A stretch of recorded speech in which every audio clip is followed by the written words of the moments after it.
Kami dari undian nomor urut 3 akan mempersembahkan teatrikal drama Islami yang berjudul Kisah Nabi Musa dan Raja Fir'aun.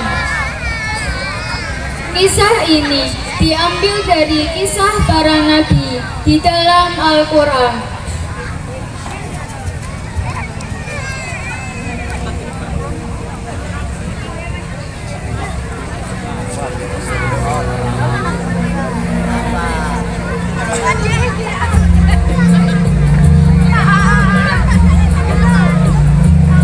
Kasih tepuk tangannya yo. Inilah mading-mading yang berprestasi. Iya, ada banyak teori dan prakteknya pada malam hari ini. Berabad-abad yang lalu, negeri Mesir diperintah oleh seorang raja bernama Fir'aun. Raja Fir'aun terkenal sangat kejam dan zalim. Ia memerintah negaranya dengan kekerasan, penindasan, dan melakukan sesuatu dengan sewenang-wenangnya.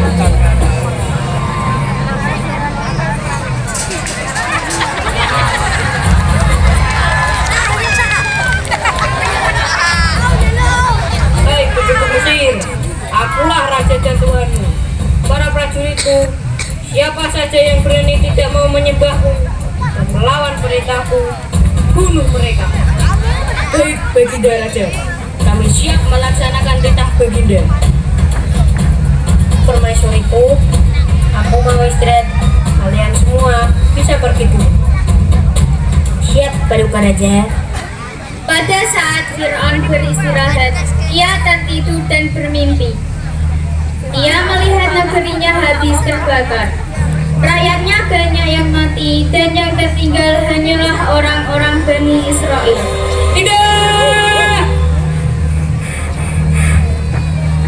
Ada apa Baginda Raja? Kenapa Baginda berteriak keras saat tidur?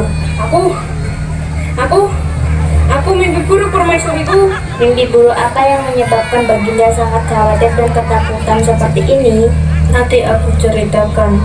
Aku sangat takut sekali mimpi itu jadi kenyataan permaisuriku. Menurutku, Baginda harus mencari peramal hebat untuk menafsirkan mimpi itu segera. Pengawal, carikan aku peramal tersor di negeri ini. Siap, laksanakan Baginda Raja. Tak lama kemudian, datanglah pengawal membawa seorang ahli nujum. Pun Baginda Raja, kami sudah membawa ahli nujum yang Baginda cari. Hai ahli nujum, apakah kamu memang ahli nujum yang hebat? Baginda Raja, kehebatan hamba peramal sudah terbukti di seluruh negeri. Hai si ahli nujum, kemarin aku bermimpi melihat negeriku habis terbakar. Banyak rakyatku yang mati, dan yang tertinggal hanyalah orang-orang Bani Israel.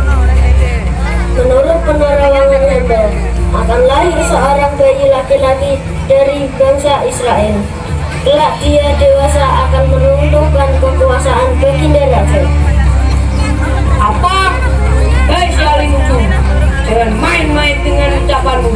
Jika kamu salah, palamu yang jadi taruhannya. Ampun Baginda Raja, hamba tidak berani, hamba sudah berkata jujur. Wah, gawat! Wahai prajurit-prajuritku, aku perintahkan kalian bunuh bayi laki-laki yang lahir di kalangan bangsa Israel. Baik, Baginda. Di sebuah desa, ada sepasang suami istri keturunan Bani Israel bernama Imron dan Yukabed. Istri Imron, Yukabed baru saja melahirkan bayi laki-laki. Mereka pun jadi panik karena takut dibunuh para prajurit Raja Fir'aun. Ayah, ibu melahirkan bayi laki-laki. Saya khawatir para prajurit Raja Fir'aun tahu dan datang ke rumah kita. Jangan khawatir, nak. Allah akan selalu melindungi kita. Bagaimana cara kita menyembunyikan bayi kita dari kekejaman para prajurit Raja Fir'aun? Saya tidak mau bayi yang lucu ini akan dibunuh. Tenanglah, bagaimana kalau kita berdoa memohon petunjuk Allah? Ayah benar, Allah pasti akan memberikan pertolongan bagi kita.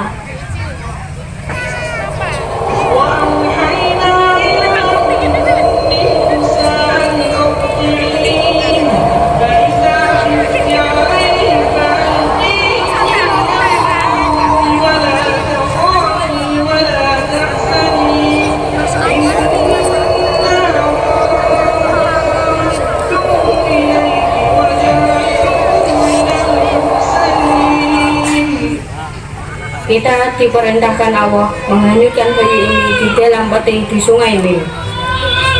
Baiklah, kalau itu memang perintah Allah, kita harus melaksanakannya. Cepatlah, hanyutkan peti itu. Maafkan Ibu Muna, kami sangat sayang padamu. Ibu terpaksa melakukan ini atas perintah Allah agar engkau selamat. Tak lama kemudian, peti itu tiba di depan istana Fir'aun. Pada saat itu, Aisyah istri Raja Fir'aun sedang bersantai dengan para dayang di taman istana yang berada di depan sungai Nil.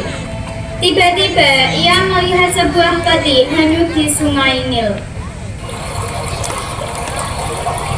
Hai, dayang, kesinilah.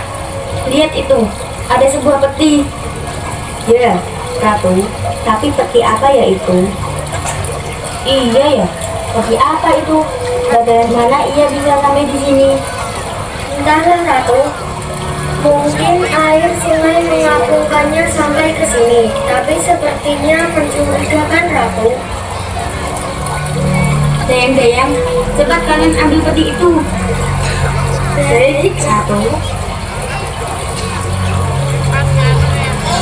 Ratu, ini petinya.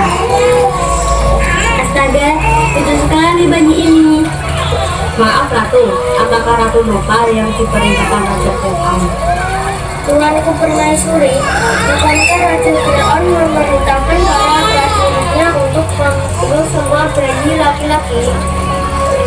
Ya, aku tahu, tapi aku ingin sekali mempunyai bayi laki-laki. Bayi ini akan aku jadikan anak angkat. Tuanku Permaisuri, sebaiknya memikirkan baik-baik, karena menurut ahli nujum akan ada bayi laki-laki yang akan membinasakan kekuasaan Raja Fir'aun. Tapi, aku sudah terlanjur menyayanginya. Bagaimana dengan Raja? Ia akan menentang keinginan ibunda. Tenanglah, aku akan membujuknya. Demikianlah kehendak Allah. Dia maha mengatur segala sesuatunya. Siapapun tidak pernah ada yang tahu sebelum dan sesudahnya. Dengan bujuk rayu sang ratu, akhirnya bayi Musa dirawat dan menjadi anak angkat Raja Fir'aun. Ia pun tumbuh menjadi anak yang gagah, tampan, dan pintar.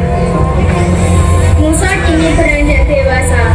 Ia menyadari bahwa perilaku Raja Fir'aun sangat kejam kepada rakyat kecil. Bani Israel ditindas dan diperlakukan sewenang-wenangnya oleh kaum Fir'aun. Fir'aun memerintahkan semua prajuritnya mencari dan membunuh Nabi Musa. Mendengar hal itu, Nabi Musa memutuskan pergi meninggalkan Mesir. Setelah bertahun-tahun hidup di negeri Madian, Nabi Musa ingin kembali ke Mesir. Berita tentang kedatangannya telah terdengar oleh Fir'aun.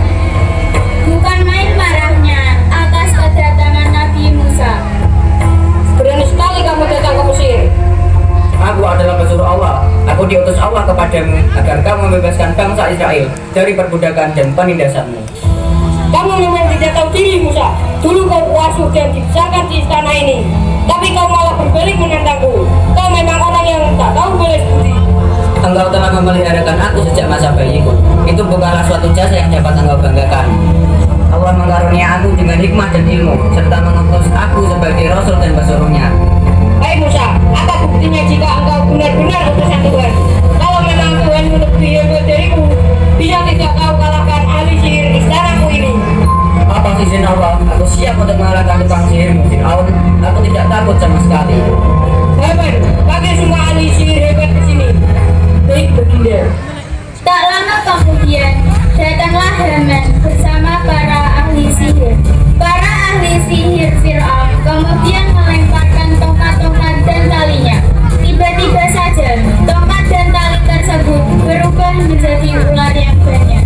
Baik Musa, lemparkanlah tongkatmu terlebih dahulu, atau kami yang lebih dahulu memulai. Kalau kau berani, lawanlah ular-ular kami.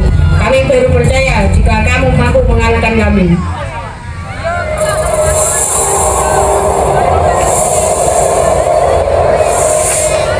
Aku adalah ular Nabi Musa. Aku